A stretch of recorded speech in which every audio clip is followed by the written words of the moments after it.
Welcome to the Explainer. Today, we are going on an absolute roller coaster ride through a true, grand unified theory of everything.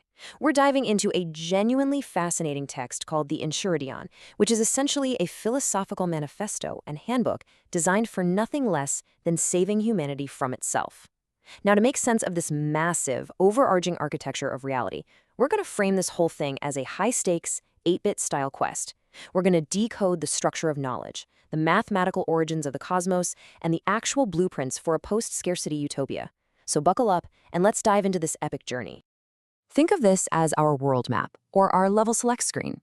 We have 5 stages to beat today. First up, foundations of thought. Second, structure of knowledge. Third, origins of existence. Fourth, calculus of flourishing. And finally, building a utopia. All right, let's jump right into level 1, foundations of thought. Before we can even begin to conquer reality, we actually have to unlearn a bunch of our bad habits by recovering what the text calls our beginner's mind. To do this, we get this brilliant distinction between finite and infinite games. Finite games, well, they're played to win, right? Think of climbing the corporate ladder or trying to get a perfect score on a test. The boundaries are basically walls, the game eventually ends, and someone inevitably loses. But infinite games, things like culture, learning, and honestly life itself, those are played just to continue the play. The boundaries aren't walls anymore. They're horizons that expand as you walk toward them. So to master this beginner's mind, we really need to stop trying to win at life and instead treat the world as something to be continually explored. Now let's check out our epistemology skill tree. How do we actually know what we know? We level up our reasoning in distinct stages. We start with induction, just observing the world and recognizing basic patterns.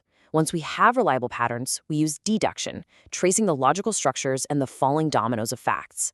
Then, when we face brand new, messy problems, we use abduction to basically infer the best possible explanation. And finally, we unlock the ultimate boss-beating weapon, the scientific method. And hey, this isn't just for people in lab coats. It's a disciplined synthesis of all our reasoning, relying on falsifiability to constantly test and correct our beliefs. It's not necessarily a path to absolute certainty, but it is for sure our best path away from error. Moving right along to level 2, structure of knowledge. Having unlocked the skills of reasoning, we have to stop looking at surface details and start hacking the underlying game engine of reality itself. And the absolutely crucial point here is structuralism. Meaning isn't found in isolated facts. Think about it. If you try to understand the world by just collecting individual facts, you're like someone trying to learn a language by memorizing a dictionary. You're never going to actually build a sentence. Instead, meaning lives in the relationships and networks between things, much like the interconnected code of a video game. A traffic light isn't just red, right? It's part of a whole system of red, amber, and green. So, to understand anything from biology to law, you must first understand its architecture. Systems thinking is everything. And this structural mindset brings us to a pretty harsh truth about our current digital age. This quote hits incredibly hard. Knowledge is not power. Organized knowledge is power. The rest is noise. We literally have an extraordinary abundance of information right at our fingertips today, but without structure, it's just a disordered, overwhelming mess. Systemics is the practice of mapping the territory before you explore it.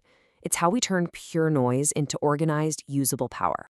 But here's the catch. No single player can win this game alone. We absolutely need a collaborative, multiplayer approach.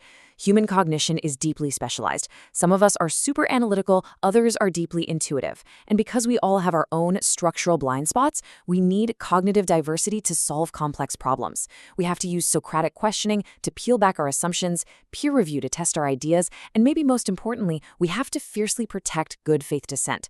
Knowledge is a collective enterprise, guys. Submitting your thinking to the scrutiny of others is the highest form of intellectual courage. And trust me, we're going to need that courage for this next part, where we face the origin of the universe.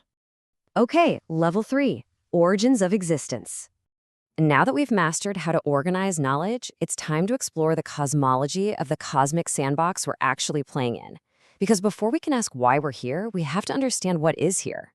We're going on an astonishing evolutionary timeline of space itself. It all starts with dimension 0, which is an absolute mathematical zero, a completely dimensionless point. But think about this. 0 can equal 0 plus 0. From that generative move, we get a 1D line, then a 2D plane, and finally a 3-dimensional infinite void. But this void isn't empty. It's actually a fluctuating vacuum, where mathematical zero is constantly balancing itself out as positive and negative energetic peaks and dips. Listen to this core truth, because it's wild. Reality is a three-dimensional fabric of nothingness, behaving mathematically. Creation wasn't some magical, intentional design. It was a statistical inevitability. The universe emerged from the awe-inspiring chaos of balanced quantum fluctuations that are constantly breaking down and recombining. We are literally the inevitable, staggering result of the mathematics of nothingness unfolding over billions of years. So, how exactly did that math explode into our physical universe? Well, we get this mind-blowing comparison. We all know about black holes, places where matter collapses inward and gravity traps everything, even light. But the math of relativity also allows for their exact opposite, white holes. If black holes are the silent endpoints of gravity, white holes are the massive, chaotic engines that eject matter and light outward. The idea here is that these white holes might actually be the drivers of cosmic expansion, spewing out the turbulent chaos of particle pairs that eventually forge the stars, the planets, and ultimately us. Which brings us to level 4, calculus of flourishing. Armed with all this cosmic context, we can now define our player character's true objective function. The universe might not have intentionally designed us, but the math of our evolution hardwired us with a very specific biological order of operations. And this totally flips modern assumptions on their head. Contrary to what society often teaches us about pure, unadulterated self-interest, our deepest evolutionary drive is actually to serve the species first.